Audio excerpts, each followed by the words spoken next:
अरे नाही पाठवत लिंक तुला बँकचो. अरे कधीतरी खर्च करा पिक्चरला. 100 रुपये नाही का तुमच्याकडे छावा बघायला? बोलला चोंगे. आयटमवर बरोबर खर्च करत असताना पैसे तुम्ही आणि साधा एक पिक्चर बघू शकत नाही तुमच्या आईला. तुमच्या लिंक बिंक काही मिळत नसते टेलिग्रामवर. चला निघ, चल भाईंच्या थिएटरमध्ये जाऊन पिक्चर बघ, संपला विषय. अरे चुकून आलं भाईंच्या इथं. आता का गावाला सांगणार का तू? अरे जबरदस्त थंडी वाजत होती मला,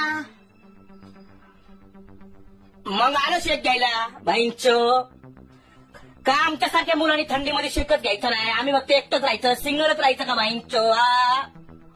तुला एकट्याला टेन्शन आहे का भाईंचं? माझं टेन्शन लय मोठं सांगतो. इथं मी पण टेन्शन मध्ये असतो. तुला कधी बोललो का भाईंचं? अरे भाईंचं तू एकटाच नाहीये रे, जगाच्या प्रत्येकाला टेन्शन असतं आणि प्रत्येक जर रडत बसला तर कसं व्हायचं?